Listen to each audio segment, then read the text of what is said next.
அன்பானவர்களே, அன்பு வணக்கங்கள். இறந்த உங்கள் அன்பானவர் தினமும் உங்களோடு பேசி வருகிறார். அவர் பேசுவதை கேட்பதற்கு உங்களுக்கு விருப்பம் இருக்கிறதா? என்னது, இறந்தவர் எங்களோடு பேசுகிறாரா என்று நீங்கள் கேட்கலாம். தினந்தோறும் உங்களோடு பேசி வருகிறார். அந்த ஆன்மா இறந்த உடனேயே, அவர் இறந்ததும் அவர் உடலிலிருந்து வெளியேறுகிறது பார் ஆன்மா. அந்த ஆன்மா அந்த நிமிடமே உங்களிடம் பேசுகிறது. என்ன பேசுகிறது? நான் இறக்கவில்லை, நான் சாகவில்லை, என் உடலை சுற்றி அமர்ந்து கொண்டு அழுவாதீர்கள், நான் உயிரோடு தான் இருக்கிறேன் என்று உங்களிடம் பேசுகிறது. அந்த ஆன்மா தான் இறந்து போனதை நம்பவில்லை, நம்பிக்கை இல்லை. ஏதோ தன்னுடைய உடல் உறக்கத்தில் இருப்பதாக அந்த ஆன்மா நினைக்கிறது. ஏன் நம்மை சுற்றி எல்லோரும் அழுது கொண்டிருக்கிறார்கள் என்று எல்லோரும் மேலிருந்து அந்த ஆன்மா பார்க்கிறது. அப்ப அந்த ஆன்மா உங்கள் ஒவ்வொருவரும் வந்து, நான் இறக்கவில்லை, நான் சாகவில்லை, நான் உறங்கிக் கொண்டிருக்கிறேன், அழுவாதீர்கள் என்று பேசுகிறது. ஆனால் அதனுடைய பேச்சு, குரல், ஒலி, சத்தம் நமக்கு கேட்கவில்லை. ஏன் கேட்கல? அது இறந்து மயான காற்றுக்கு எடுத்து செல்லுகின்ற வரை உங்களோடு பேசுகிறது. அந்த தூள உடல் எரிக்கப்பட்டோ புதைக்கப்பட்ட பின்பு அந்த ஆன்மா மறுபடியும் வந்து உங்கள் வீட்டில் சில காலங்கள், சில மாதங்கள் வீட்டிலேயே இருக்கிறது.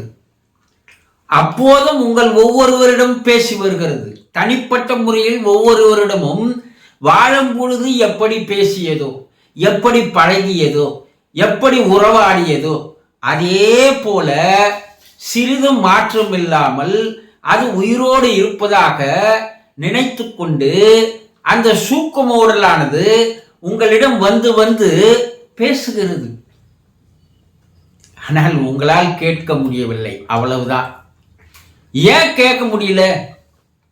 அண்ணா, அதனுடைய பேச்சினுடைய குரல் ஓசையை கேட்கின்ற அளவுக்கு மிக நுண்ணிய அளவு உங்களுடைய காதனுடைய திறமை இல்லை.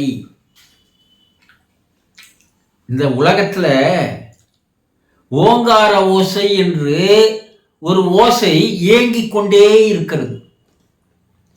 எப்போ உலகம் தோன்றியதோ அப்பத்திலிருந்து இன்று வரை அந்த ஓசையானது உலகம் முழுவதும் ஒலித்துக் கொண்டே இருக்கிறது.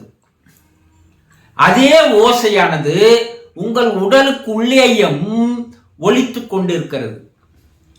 உங்களால உடலுக்கு உள்ள இருக்கிற அந்த ஓங்கார ஓசையை கேட்க முடியவில்லை. உடலுக்கு வெளியே இருக்கின்ற அந்த ஓசையும் உங்களால் கேட்க முடியவில்லை. எப்போது நீங்கள் உங்களுக்குள் இருக்கின்ற அந்த தொடர்ச்சியாக அந்த உயிரின் அதிர்வின் ஒலி, அதுதான் ஓங்கார நாதம் என்று சொன்னார்.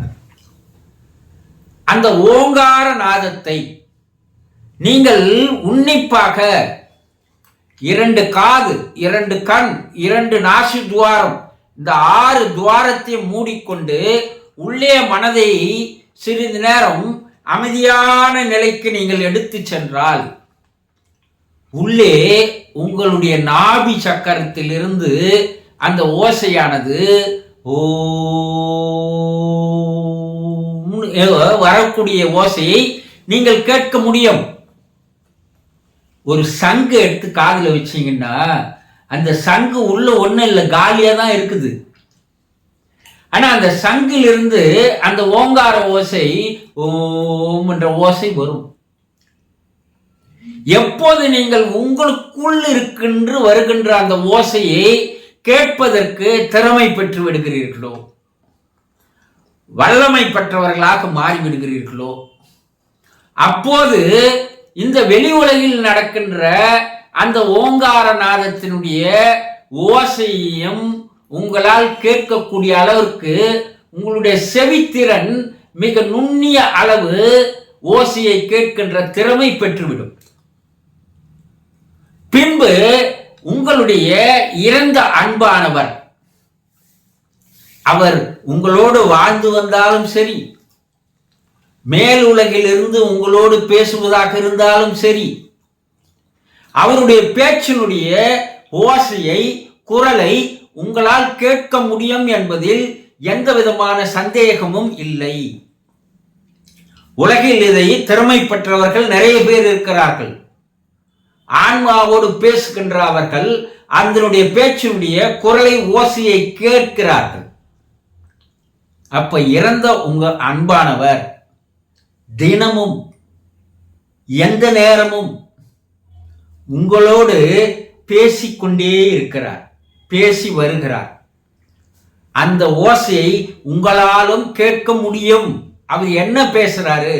உங்களுக்கு ஆறுதல் சொல்றாரா, இல்ல உங்களுக்கு வேறு ஏதாவது வழிகாட்டுதலை சொல்றாரா, இல்ல அறிவுரையை சொல்கிறாரா, இல்ல ஆலோசனையை சொல்கிறாரா என்பதை உங்களால் காது கொடுத்து கேட்க முடியும்.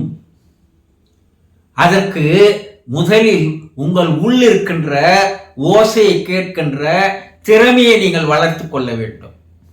பின்பு பிரபஞ்சத்தில் அதிர்வு, பிரபஞ்ச அதிர்வு, உயிரின் ஓசை, பிரபஞ்ச உயிரின் ஓசை, நாத பிரம்மம் என்று சொல்லுவார்கள். அந்த ஓசையை கேட்கின்ற திறமையை நீங்கள் பெற்றுவிட்டால் உங்கள் அன்பானவர் ஆன்மா பேசுகின்ற பேச்சுக்களை, உரையாடல்களை, அன்பான வார்த்தைகளை உங்களால் கேட்க முடியும் என்பதில் எந்த விதமான சந்தேகமும் இல்லை. புரிந்து கொண்டீர்களா? சந்தோஷம்.